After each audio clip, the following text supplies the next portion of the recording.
Oke, jadi halo teman-teman, saya Gawa Putra Majid dari kelas 12-3. Jadi kali ini saya akan menerangkan materi tentang transformasi geometri. Oke, jadi apa sih transformasi geometri itu? Transformasi itu berarti perubahan dan geometri berkaitan dengan suatu bangun, garis, titik, dan pengukurannya. Transformasi geometri adalah perubahan posisi dan ukuran suatu benda atau objek pada bidang geometri seperti garis, titik, maupun kurva.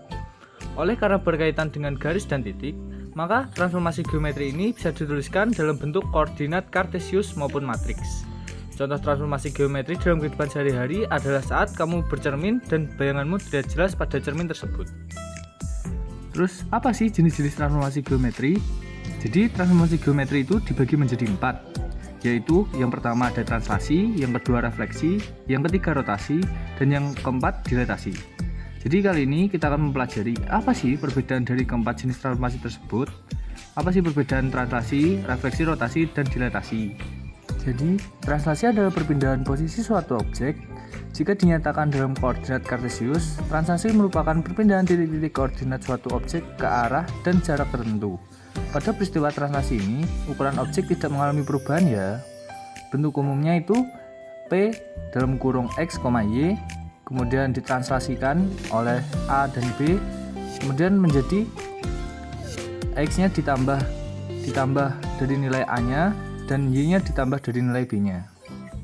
Oke, jadi supaya tidak bingung dengan penjelasanku, kita langsung ke latihan soal aja ya. Jadi diketahui titik A 5,-2 ditranslasikan dengan vektor -3,4. Tentukan koordinat bayangan titik A. Jadi jawabannya itu menggunakan rumus translasi. Jadi X-nya ditambah dengan A dan Y-nya ditambah dengan B.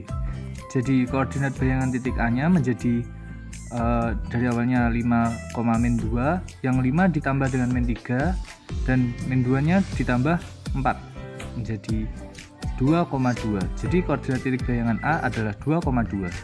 Oke, kemudian kita lanjut soal yang kedua, yakni sebuah persegi panjang dengan titik A 1,2, B 5,2, C 5,6 dan D 1,6 ditranslasikan dengan vektor -3,4. Tentukan koordinat bayangan dari keempat vektor tersebut.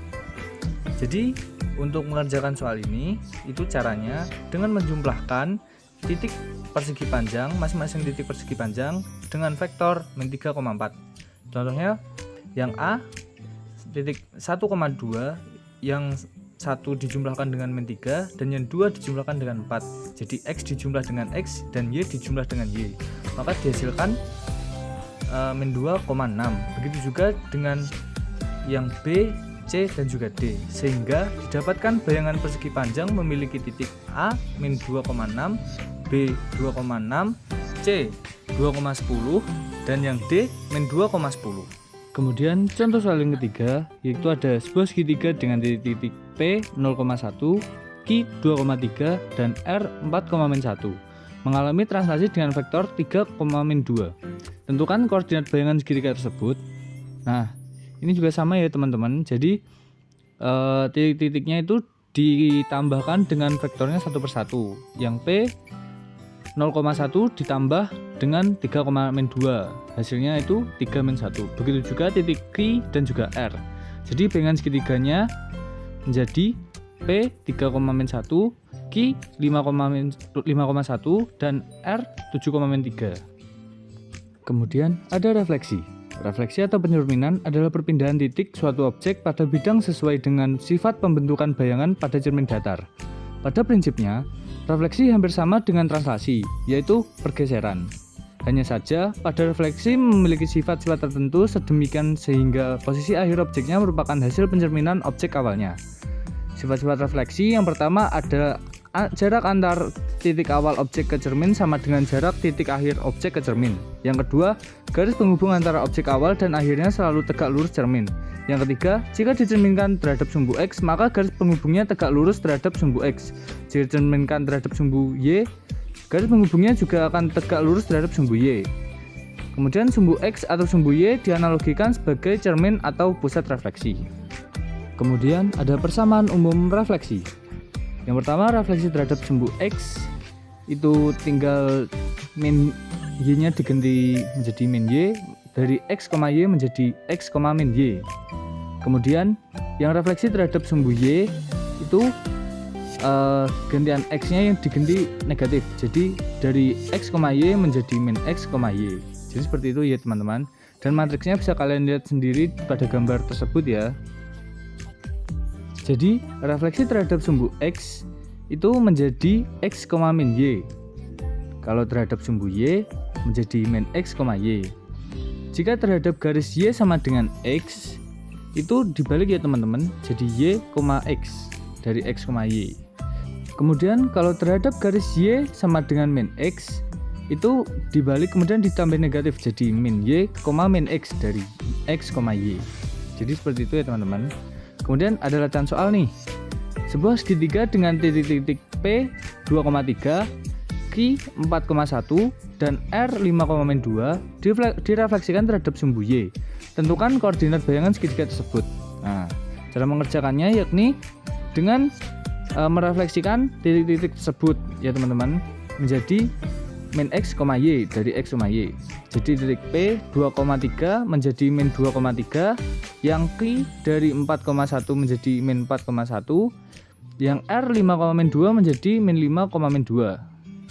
Jadi didapatkan hasil bayangan segitiga adalah P min 2,3, Q-nya jadi min 4,1 dan R-nya menjadi min 5,2. Kemudian ada contoh soal lagi nih. Jadi titik B 5,6 direfleksikan terhadap garis Y sama dengan X. Tentukan koordinat bayangan titik B. Nah, cara menjawabnya yakni dengan rumus refleksi terhadap garis Y sama dengan X, yakni dengan dibalik ya, jadi jadi Y, X dari X, Y. Jadi tinggal dibalik aja, itu jadi tinggal 6,5. Jadi bayangan titik B nya adalah 6,5. Jadi seperti itu ya teman-teman. Kita lanjut materi rotasi. Jadi rotasi identik dengan perputaran suatu benda. Sebenarnya apa rotasi dalam matematika itu? Rotasi adalah perpindahan titik-titik atau objek pada bidang geometri dengan cara memutarnya sejauh sudut alfa. Oleh karena rotasi termasuk perpindahan, maka arah rotasi mempengaruhi tanda sudutnya. Jika arah rotasi searah dengan putaran jarum jam, maka sudutnya bertanda negatif. Sementara itu, jika arah rotasi berlawanan dengan arah putaran jarum jam, maka sudutnya bertanda positif. Secara sistem matematis, rotasi dilambangkan sebagai R P, alfa dengan P pusat rotasi dan alfanya besar sudut rotasi. Jadi secara umum rotasi dibagi menjadi dua, yakni rotasi terhadap titik pusat 0,0 dan juga rotasi terhadap titik pusat A, B.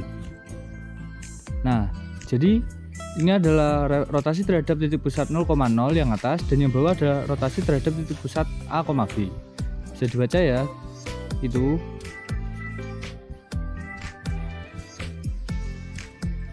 Kita langsung ke contoh soalnya aja ya.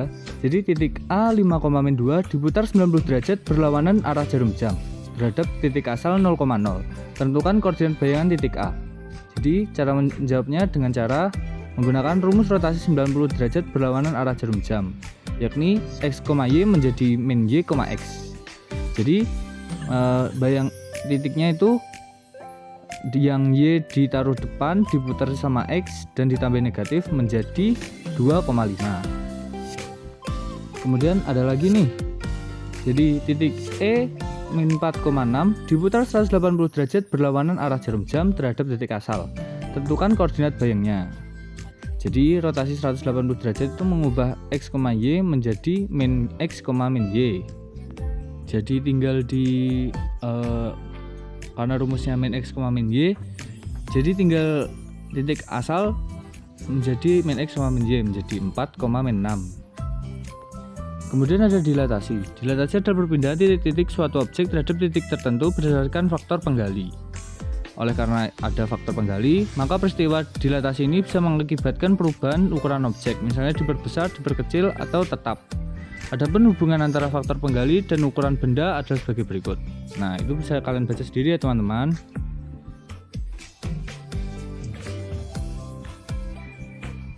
Yang pertama itu ada dilatasi terhadap titik pusat 0,0, itu secara sistematis bisa dinyatakan seperti itu, dan matriksnya seperti itu ya teman-teman.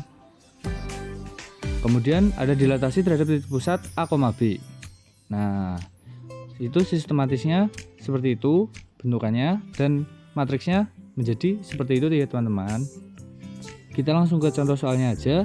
Jadi titik D min 3,4 didilatasi dengan faktor skala K sama dengan 2 terhadap titik asal. Tentukan koordinat bayangan titik D. Jadi cara menjawabnya, dilatasi dengan skala K terhadap titik asal mengubah X, Y menjadi KX, KY, sehingga min 3 kali 2, 4, kali 2 sama dengan min 6,8 gitu ya teman-teman. Kemudian ada sebuah segitiga dengan titik-titik P 2,3, Kri 4,1 dan R min 3,5 didilatasi terhadap faktor skala K sama dengan setengah terhadap titik asal 0,0. Tentukan koordinat bayangan segitiga tersebut. Nah, cara menjawabnya itu menggunakan rumus dilatasi K kali X, K kali Y. Jadi titik-titiknya itu dikali semua ya teman-teman sama setengah. Jadi misal titik P 2,3 berarti setengah kali 2, setengah kali 3. Hasilnya itu 1,5 gitu. Dan lakukan hal yang sama pada titik Q dan juga R sehingga bayangan segitiganya ketemu seperti itu ya teman-teman. Nah, jadi ini ada latihan soal yang bisa kalian kerjakan untuk mengetes kemampuan kalian dalam memahami materi transformasi geometri ini ya teman-teman. Ya, mungkin cukup materi transformasi geometri dari saya. Apabila ada kesalahan dalam saya menyampaikan materi, mohon dimaafkan. Wabillahi taufiq wal hidayah. Wassalamualaikum warahmatullahi wabarakatuh.